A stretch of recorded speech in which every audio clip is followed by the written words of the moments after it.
राजनीति में आपने जो उलगुलान के लिए ये महाआक्रोश जनसभा का आयोजन, जोहार।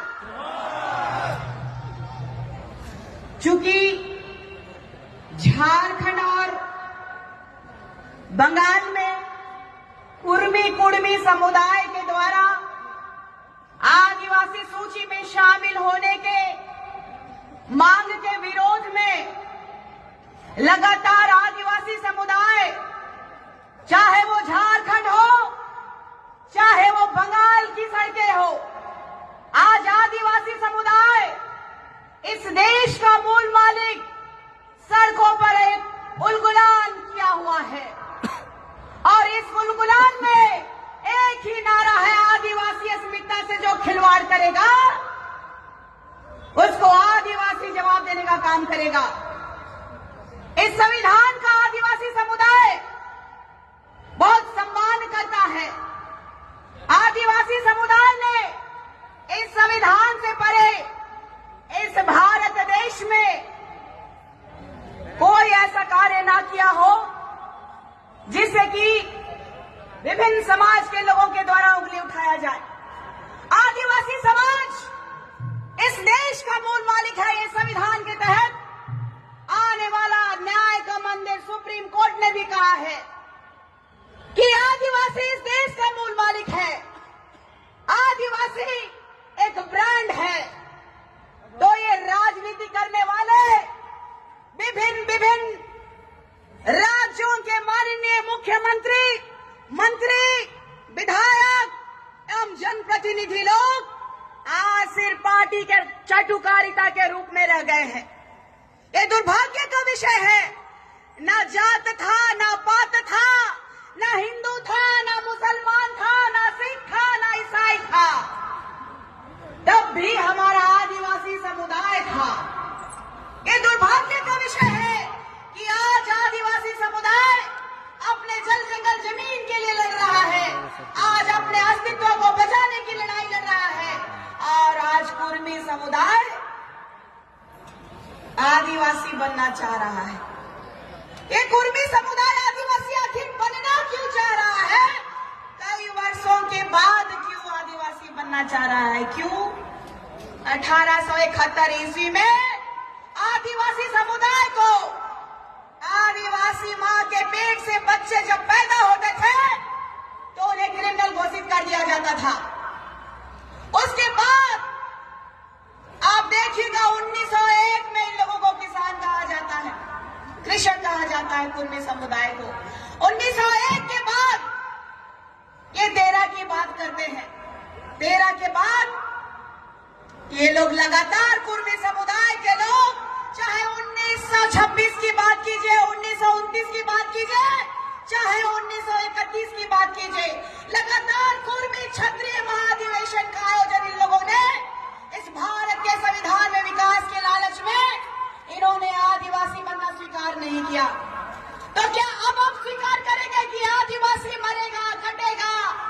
आदिवासी ना मुगलों से डरा, ना अंग्रेजों से डरा, तो ये फर्जी कुर्मियों से डरेगा?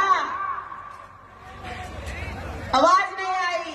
ये फर्जी इतिहास रचने वाले कुर्मियों से डरेगा? नहीं डरेगा। तो इनको इतिहास बताने की आवश्यकता है। जिन्होंने इतिहास अच्छे से पढ़ा नहीं, पढ़ाई पूरी की नहीं, वो लोग आज राजनीति में आकर के समुदाय खेलने का काम कर रहे हैं। मैं छोटा सा अपना परिचय देना चाहूंगी, इजाजत है? मैं गुमला जिला, जो झारखंड के छोटे से गुमला जिला गांव की एक आदिवासी बेटी, मेरे 2 भाई और मैं अकेली लड़की। मेरे पिता झारखंड के आंदोलनकारी श्री हांदू भगत जी, उनके विचारों को देखा। उन्होंने बताया, इतिहास बताया कि कैसे हमारे वीर शहीद संघर्ष करते रहे। चाहे वो भगवान धरती आबा बिरसा मुंडा जी की बात कीजिए, सिद्धू कान्हू की बात कीजिए, चांद भैरव की बात कीजिए, तिलका मांझी की बात कीजिए, या तो फिर आप फूलो जानों की बात कीजिए या तो फिर आप सिंह कैली दई क्या बात कीजिए, दुनिया की बात कीजिए। हमारा इतिहास रहा है, हमने कभी किसी के सामने ये नहीं कहा कि हमें ये दे दो, हमें ये दे दो। हम अब लगातार, चाहे भगवान बिरसा मुंडा जी की बात कीजिए, चाहे आज की बात कीजिए, आदिवासी समाज अपने अस्तित्व की लड़ाई लड़ रहा है, अपनी पहचान की लड़ाई लड़ रहा है। 1961 में किसकी सरकार थी इस भारत में कि उन्होंने आदिवासी कॉलम हटा दिया? क्यों हटा दिया गया आदिवासी कॉलम? और आज भी हम लगातार आदिवासी कॉलम के लिए जूझ रहे हैं, लड़ रहे हैं। हिंदू का है, मुसलमान का है, सिख का है, ईसाई का है, लेकिन आदिवासियों का कहां है क्या कॉलम? कहां थे ये कुर्मी समुदाय के लोग? मैं पूछना चाहती हूं, जब जातीय जनगणना हो रहा था, अभी कह रहे हैं ना ये रंगवा सियार, रंगवा बिलार और रंगवा फर्जी टाइगर लोग कह रहे हैं अपने चंद राजनीतिक स्वार्थ चमकाने के लिए कि आदिवासी हम पैदा हुए हैं। तो भाई 1931 के बाद जनगणना हुआ, चाहे 1951 की बात कीजिए, चाहे 1961 की बात कीजिए, चाहे 1971 की बात कीजिए, चाहे 1991 की बात कीजिए, चाहे 2001 की जनगणना की बात कीजिए, तो ये दुर्भाग्य का विषय है कि इनके वीर शहीद, वीर क्रांतिकारी पुरुष कहां थे? इनके वीर क्रांतिकारी पुरुष बड़ा जात कहलाने में बिलीव करते थे और ये कहते थे हम क्षत्रिय का वंशज है, हम लव कुश के वंशज है। तो आज ऐसा क्या हो गया? इन्होंने बहुत प्रयास किया कि आदिवासी सीटों से ये लोग चुनाव जीत सके, आदिवासी सीटों से ये लोग नौकरी ले सके। अखबारों की सुर्खियों में मैंने देखा है, मैंने मीडिया में भी देखा है, ये भारत का संविधान के तहत चौथा स्तंभ में मैंने देखा है कि किस तरह से ये लोग फर्जी सर्टिफिकेट बना करके आदिवासी का हिस्सा खाना चाहते हैं। इन लोगों का रवैया रहा है कि किस तरीके से आदिवासी समुदाय का, जिस तरीके से सादा पट्टा में जमीन का खेल इन लोगों ने किया है, तो मैं इन मामलों को उजागर नहीं कर रही थी। क्यों? क्योंकि यहां तक मैं पहुंची ही नहीं थी। आदिवासी समुदाय, मैं गुमला से रांची तक पैदल यात्रा करके ये कह रही थी कि पेशा अधिनियम इस 5th शेड्यूल के तहत आने वाला झारखंड राज्य में जो आदिवासी रूढ़िवादी जनजाति का है, उसमें पेशा अधिनियम कानून लागू करने के लिए मैंने कहा और लोगों को चिताने का काम किया कि आदिवासी समुदाय अगर आज नहीं उठेगा, आज नहीं जगेगा, तो भगवान बिरसा मुंडा जी का जो सपना रहा है, पंखराज बाबा कार्तिकराव जी का जो सपना रहा है कि आदिवासी अस्मिता को बरकरार रखते हुए आदिवासी समुदाय का विकास होना चाहिए, वो नहीं हो पाएगा। लगातार हमारे नेताओं ने, हमारे बीच से ही निकले हुए कांग्रेस के, बीजेपी के, जेएमएम के और अन्य कई दलों के नेता जो हमारे लोग विराजमान हैं, आज भूल चुके हैं कि उन लोगों को समाज का भी काम करना चाहिए। जनता के लिए, जनता के द्वारा चुनी हुई सरकार भी आज आदिवासी समुदाय से मुंह मोड़ चुकी है। ना आदिवासी कॉलम है, ना CNTS एक्ट का जो मान रखना चाहिए वो हो रहा है। यहाँ तो नेता भी, मंत्री भी, जमीन माफिया भी, रंगदार भी हमारी जमीनों को हड़प रहा है। ये तो बंगाल है कि ममता दीदी की छाया में थोड़ी शांति है, नहीं तो हमारा झारखंड का एक आदिवासी बेटा होने के बावजूद आदिवासी समुदाय के लिए ये प्रश्न चिन्ह बन गया है। लगातार आदिवासी समुदाय ने सिर्फ और सिर्फ आदिवासियों को आंख बंद करके भरोसा करने का काम इसलिए किया कि हमारे भाई है, हमारे लोग हैं, आज नहीं तो कल हमारा उद्धार करेंगे। लेकिन एक कुर्मी समुदाय के लोग आज आजसू का बहुत बड़ा लीडर जो झारखंड में है, उन्होंने मुझे कहा, मीडिया के सामने कहा, पहले को, ये आजसू वालों को, ये बीजेपी वालों को, ये जेएमएम वालों को, चाहे अन्य पार्टियों को, जितने भी कुर्मी समुदाय हैं, उनको ये मिर्ची लग रही थी कि निशा भगत पैसा कहां से ला रही है कि इतना घूम रही है और लोगों को जगा रही है। ये कमेटी अगर मदद नहीं करती तो शायद मैं यहां तक नहीं पहुंच पाती। मैं पिछले 5 महीनों से लगातार जो संघर्ष कर रही हूं, ये पूरा हमारा समुदाय ही नहीं, वेस्ट बंगाल ही नहीं, झारखंड ही नहीं, उड़ीसा ही नहीं, राजस्थान ही नहीं, छत्तीसगढ़ ही नहीं, कई एक अन्य राज्यों में भी वो जान रहे हैं कि निशा भगत कई महीनों से जो है लगातार संघर्ष कर रही है। उन्होंने बोला फंडिंग कहां से हो रहा है निशा भगत को। ये आदिवासी लोग तो बेहद गरीब होते हैं। हमारे झारखंड में तो एक कुआं से दलित और आदिवासी को पानी नहीं ले जाने दिया जाता है। आज भी इसका प्रमाण इस सोशल मीडिया में मिलेगा आपको। ये दुख का विषय है, ये आज का विषय नहीं है। जब हम देश की आजादी से पहले जब मुगलों से जूझ रहे थे और देश की आजादी के लिए अंग्रेजों से जब जूझ रहे थे, और उसके बाद आज भी जमीन के लिए, अपने सम्मान के लिए, अपने धर्म के लिए, अपने संस्कृति के लिए लगातार संघर्ष कर रहे हैं।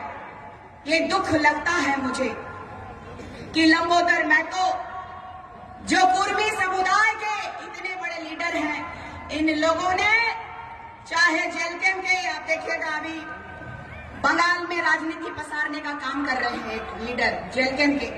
मैं जेल कैंप में थी, लोग कह रहे हैं ना कि ये गुलाम कहां से हुआ, कैसे हुआ, हम तो भेदभाव नहीं करते हैं।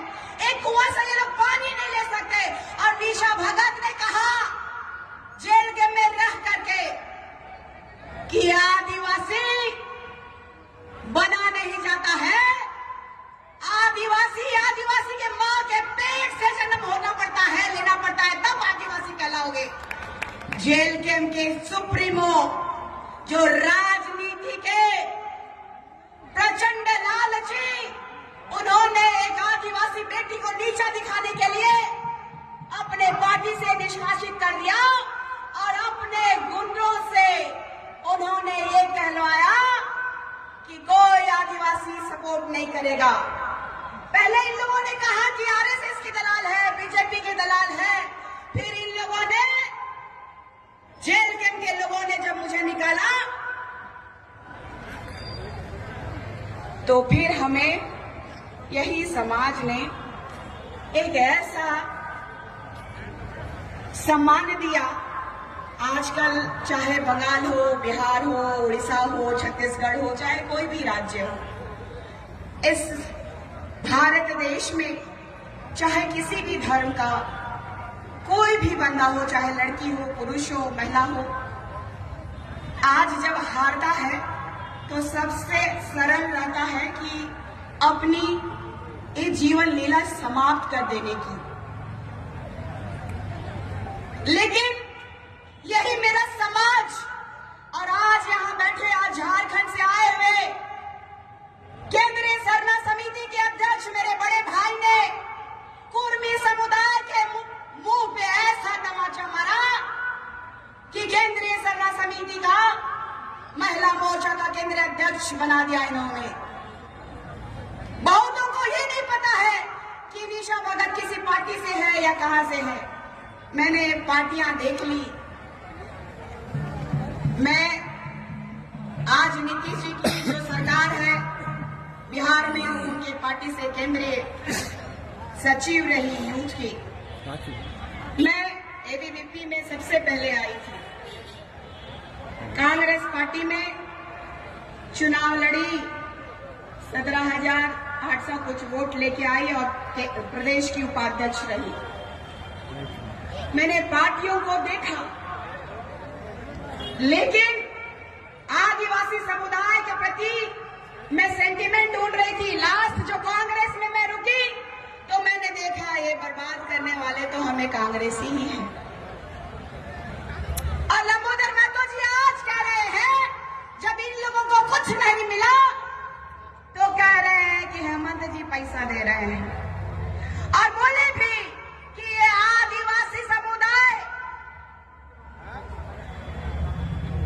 जो बहुत विनम्र स्वभाव के लोग हैं, जो इस देश के क्रांतिकारी हैं वो निशा भगत को जरा सा भाव नहीं दे रहे हैं। निशा भगत को कौन पूछता है?